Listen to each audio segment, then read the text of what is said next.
দিঘির পাড়ের সন্তান এই অ্যাডভোকেট হাসনাত কায়ুম, ইনি আপনাদেরকে আমাদেরকে দণ্ড করেছেন। ইনি সারা শান্তি প্রতিষ্ঠার জন্য, ন্যায় প্রতিষ্ঠার জন্য, এই দেশে সাম্য, মানবিক মর্যাদা, ন্যায় বিচার। আরে ভাই, মানবিক মর্যাদা কি? আপনাকে আমি সম্মান করবো, আমাকে আপনি সম্মান করবেন। আমি ওয়াই করতে আসছি, আমাকে আপনি সম্মান করবেন। আপনি সাম্য তৈরি করবেন, আপনি সবকিছুতে সমাধানে আসবেন, আপনি ন্যায় বিচার প্রতিষ্ঠা করবেন। সমাজে আমরা বিচার সালিশি করি, জায়গা নিয়ে, সিম নিয়ে, বায়ে বায়ে, এই বিচার, ন্যায় বিচার প্রতিষ্ঠা করা, ন্যায় বিচার। উনি বাংলাদেশে এইটা প্রতিষ্ঠা করেছেন। উনি আইনের ছাত্র, উনি আইন পড়ে আসছেন, উনি বাংলাদেশের সংবিধান নিয়ে গবেষণা করেছেন, উনি আইন সম্বন্ধে ভালো বোঝে। এবং এই বাদতপুরের অনেক ইতিহাস আছে, আমার সামনে বলতে পারবো প্রমাণ সাপেক্ষে, অনেক মানুষকে বিনা পয়সায় আইনি সহযোগিতা দিয়ে, এমনকি আমার বিএনপির বন্ধুরা, আমার যারা অন্যান্য রাজনৈতিক দলের বন্ধুরা আছে, তাদেরকে এই হাসনাত কায়ুম এই বাজিতপুরে বিনা পয়সায় আইনি লড়াই করে ফ্যাসিবাদের বিরুদ্ধে নিয়ে আসছে এই বাজিতপুরে। আমরা আর কি আশা করি? বন্ধুরা আমার, আরেকটি কথা আপনারা বলবেন, আপনাদের মনে কাজ করে যে উনি এমপি হলে আমি নির্বাচন করেছি ইউনিয়ন পরিষদ। আমাকে অনেকে বলে, আরে ভাই দেখছি। কি দেখছেন আপনি? আপনি তো কিছুই দেখেন নাই। আপনি ভোট দিয়েছেন, আপনি বঞ্জু ভাইয়ের ভোট দিয়েছেন, আপনি আফজল ভোট দিয়েছেন, ইমুককে দিয়েছেন, তেমুককে দিয়েছেন, আমাকে দিয়েছেন? আমাকে দিয়ে দেখতে হবে। এইটা হলো পদ্ধতি, এই দেশের পদ্ধতি, নির্বাচন ব্যবস্থা। বিশেষ সংখ্যক মানুষ, এই যে দেখেন, অনেক আমার বন্ধুরা দূর দূরান্ত থেকে আপনাদের এখানে, মাশাআল্লাহ, আমি খুবই নিজেকে আনন্দিত মনে করতেছি। আমি আপনাদেরকে খুবই আন্তরিকভাবে পোষণ করছি। আপনাদের এখানে তো যাকে মেশিন আসছে, মানুষ আসছে, আমার বন্ধুরা, নতুন মানুষ হাসনাত কায়ুম মিটিং আসেন, আপনারা দেখে যান, আপনারাও আসেন।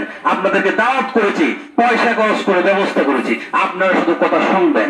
কথা শুনতেই যদি অসুবিধা হয়, আপনি বিএনপি হয়ে থাকেন, আপনি আওয়ামী হয়ে থাকেন, আপনি জাতীয় পার্টি, তাহলে তো আপনি আরেক জিনিস, আপনার সঙ্গে আমার কোনো কথা নাই। এই মানুষ ছাড়া যে মানুষ আছে, সমস্ত মানুষের সঙ্গে আমার কথা। আমার বন্ধুরা, আপনারা ঐক্যবদ্ধ হন। আমি আপনাদের সাথে আছি, আমার এলাকার মানুষ নিয়ে আছি। আমাকে 4000 মানুষ, প্রত্যেকটা নির্বাচন করতে পয়সা লাগে। আমরা এইরকম দুর্ভাগ্য, তাদের কাছে টাকা এনে আমরা ব্যবস্থা করতে, আর সেই ব্যবস্থাতে তুমি মাস্টার, তুমি চুরি করো, তুমি 2 নম্বর, তুমি এজেন্ট। আমি হাসনাত কায়ুম আপনাকে এজেন্ট দিল, আমি পার্টি আপনাকে পাওয়ার দিলাম, আমার মতো একজন এজেন্ট। আপনার সামনে একের ভোট অন্য দিবে, আমার ভোট অন্য নিয়ে যাবে। ভোট দিলে হাসনাত কায়ুম দল করলে চুপ রাঙ্গাবেন, এইটা কোন দশা? এইটা আমরা মানি না। কেউ আমাদেরকে শক্তি দিতে হবে না, অন্তর্বর্তী সরকার লাগবে না।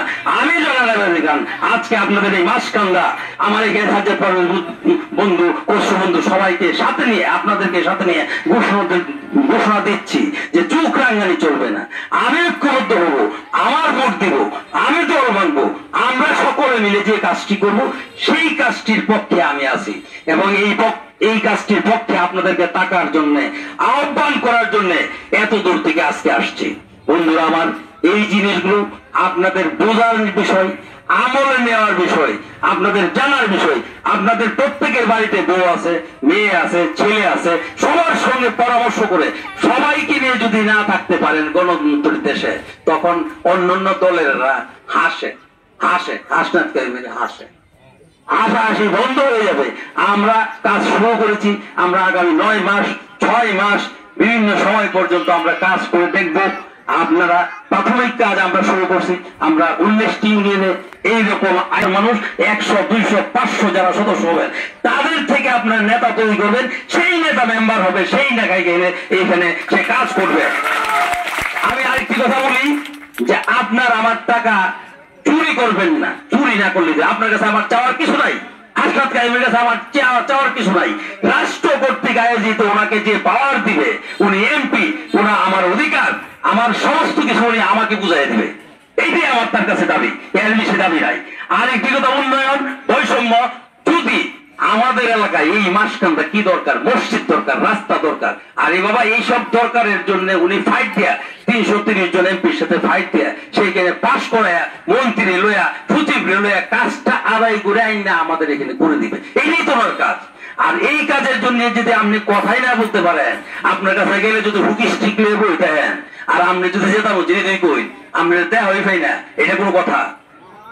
বন্ধুরা আমার, আরেকটা ছোট কথা, অনেক বক্তারা রয়ে গেছেন, আমার অনেক কথা ছিল, তবে ভবিষ্যতে বলবো। আমাদের আপনারা অনেক মানুষ, আমি এই কয়দিন আরেকটা কথা এই কদিন বলতে, আমি এই যে হাসপাতালে ছিলাম, প্রথম রাষ্ট্র চিন্তা, কথাটা বুঝেন, রাষ্ট্র চিন্তা নিয়ে উনি সারা বাংলাদেশ ঘোরা লইছে, মাইন্ডে লেগে জিগেছে রাষ্ট্র চিন্তা। আমাদের এই কাজগুলো করতে গেলে কেমনে করণ?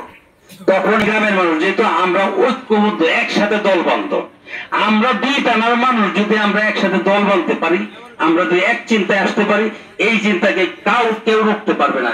এই চিন্তাকে আমাদের আগায় নেওয়ার আমার ভরসা, আমি হুমায়পুরের মানুষ হিসেবে আমার ভরসা, আপনারা যদি থাকেন।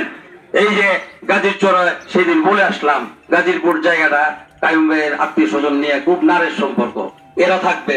আপনাদের এলাকা দিলালপুর, আমরা হুমায়পুর, আর দিঘির পাড়ের মানুষ তো আমি মনে করি, আমি বিশ্বাস করি মনে প্রাণে যে দিঘির পাড়ের মানুষ কাইয়ুম ভাইয়ের সাথে, কাইয়ুম ভাইয়ের মতো একটা রত্ন, এইরকম একটা লোক থাকার পরে সমস্ত মানুষ যে আপনার ঐক্যবদ্ধ হইতো না, আপনি কেমনি বুঝলেন? আমার চাচা এই যে খালিকুজ্জামান হুমায়ুন, উনি যখন এমপি, আমার গ্রামের মানুষ চিরা আর মুড়ি নিয়ে ব্যাগ লিয়া আপনাদের এলাকা দুর্গত আসছে, বিভিন্ন এলাকায় ছড়ে পড়ছে।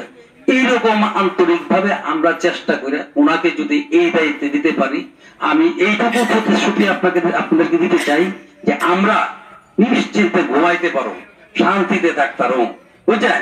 এই কাজগুলো আমাদের সুবিধা হবে, এই গ্যারান্টি ছাড়া আর কিছু দেওয়ার নাই।